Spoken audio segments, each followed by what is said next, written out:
Assalamualaikum warahmatullahi wabarakatuh. Perkenalkan, nama saya Bagas Agusta Jaya, NPM 20160010 dari kelas PGSD 1B. Di sini saya akan menyampaikan materi tentang belajar dan pembelajaran di SD dari bab ke-1 sampai bab ke-3. Langsung saja ke bab yang ke-1 tentang hakikat belajar dan pembelajaran. A. Pengertian belajar. Belajar merupakan suatu kegiatan yang sangat mendasar dalam penyelenggaraan pendidikan.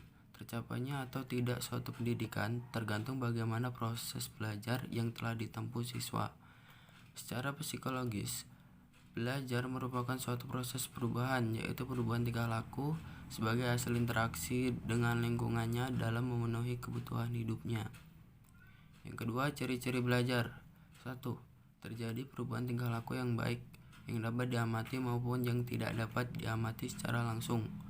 Yang kedua, perubahan tingkah laku hasil belajar pada umumnya akan menetap atau permanen. Yang ketiga, proses belajar umumnya membutuhkan waktu tidak sebentar, di mana hasilnya adalah tingkah laku individu. Yang keempat, beberapa perubahan dengan tingkah laku yang tidak termasuk dalam belajar adalah karena adanya hipnosa saat proses pertumbuhan, kematangan, hal gaib, mukjizat, dan kerusakan fisik. Yang kelima, proses belajar dapat terjadi dalam interaksi sosial di suatu lingkungan masyarakat di mana tingkah laku seseorang dapat berubah karena lingkungannya. Kemudian C. Tujuan belajar. Tujuan belajar dapat diartikan sebagai suatu kondisi perubahan tingkah laku dari individu tersebut. Melaksanakan proses belajar melalui belajar daratan dapat terjadi perubahan bukan hanya pada aspek kognitif, tapi juga pada aspek lainnya.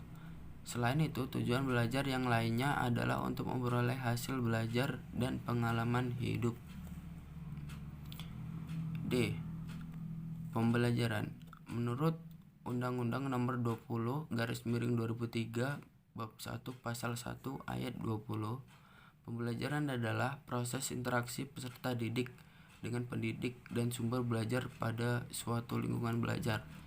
Dari pengertian di atas dapat disimpulkan bahwa pembelajaran ialah proses interaksi antara peserta didik dan pendidik yang saling berkesinambungan, yang disertai dengan adanya perubahan dengan laku sebagai hasil pembelajaran. E. Perbedaan belajar, mengajar, dan pembelajaran. Yang pertama, dari pengertian. Pengertian belajar adalah suatu aktivitas mental atau psikis yang dilakukan oleh seseorang di lingkungan sekitar sehingga menimbulkan perubahan tingkah laku yang tentunya bersifat positif, yang berbeda antara sudah dan sebelum belajar. Yang kedua, pengertian mengajar. Mengajar adalah adanya komunikasi dari pendidik peserta didik sebagai usaha menanamkan dan memberikan informasi, baik berupa pengetahuan, juga keterampilan kepada peserta didik mengenai hal yang sebelumnya tidak diketahui. Yang ketiga, pengertian pembelajaran. Pembelajaran adalah proses interaksi antara peserta didik dengan pendidik yang saling berkesinambungan, yang disertai dengan adanya perubahan tingkah laku sebagai hasil dari pembelajaran. Yang kedua, pelakunya. Yang pertama, belajar, pelakunya siswa. Yang kedua, mengajar, pelakunya guru. Yang ketiga, pembelajaran, pelakunya guru dan siswa. Kemudian jenis kegiatan. Kalau belajar, menerima dan mengolah informasi yang didapat. Kemudian mengajar, jenis kegiatannya memberikan informasi dan pengetahuan.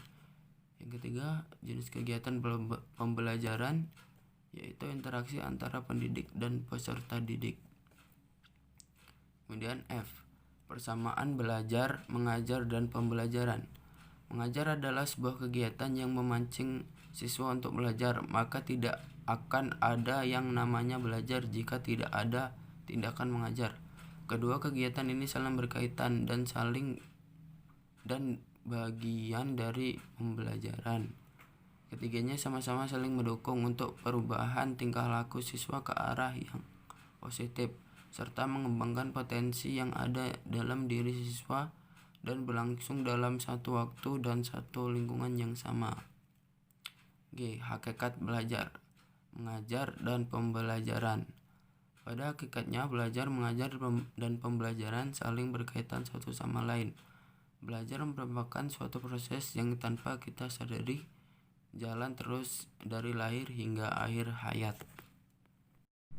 Kemudian bab 2 yang judulnya prinsip belajar.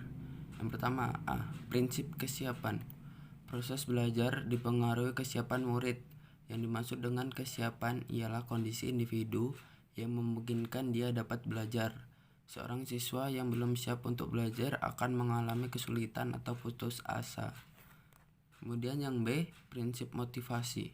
Motivasi adalah suatu kondisi dari pelajar untuk memprakarsai kegiatan, mengatur arah kegiatan itu, dan memelihara kesungguhan. Kemudian yang C, prinsip persepsi. Persepsi ialah interpretasi tentang situasi yang hidup. Setiap individu melihat dunia dengan caranya sendiri dan berbeda dari yang lain. Seorang guru akan memeriksa apabila terhadap bagaimana cara seseorang melihat suatu situasi tertentu. D. Prinsip tujuan. Tujuan harus tergambar jelas dalam pikiran dan diterima oleh para pelajar pada saat proses belajar terjadi. Kemudian E. Prinsip perbedaan individual. Pengajar yang hanya memperhatikan satu tingkatan sasaran akan gagal memenuhi kebutuhan seluruh siswa. Karena itu, guru perlu memperhatikan latar belakang, emosi, tujuan, dorongan, dan kemampuan individu dan menyesuaikan materi pelajaran dan tugas-tugas belajar kepada aspek-aspek tersebut. F. Prinsip transfer dan retensi. Belajar dianggap bermanfaat apabila seorang dapat menyimpan dan menerapkan hasil belajar dalam situasi baru. Proses tersebut dikenal dengan proses transfer.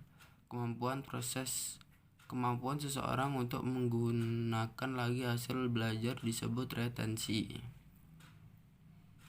Kemudian G. Prinsip belajar kognitif.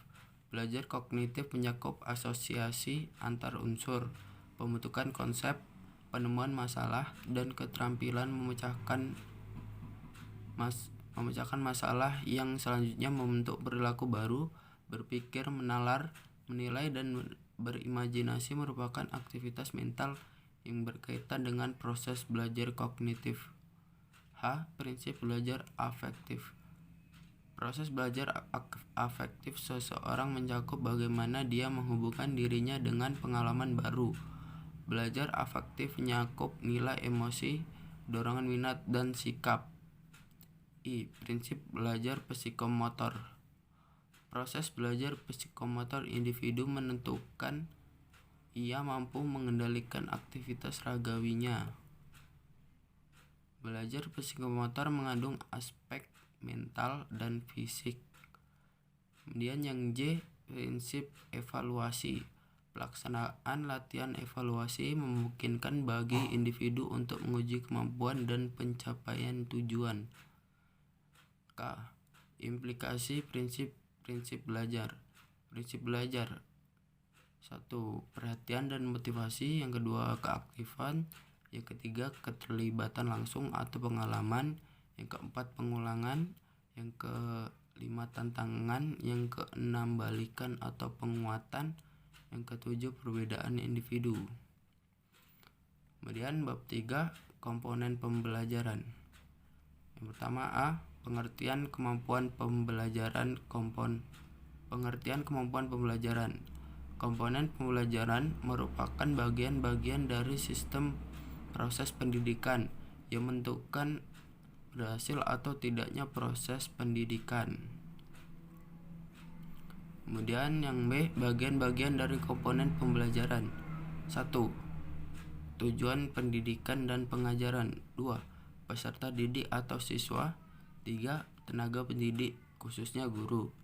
4. Perencanaan pengkajian sebagai segmen kurikulum. 5. Strategi pembelajaran.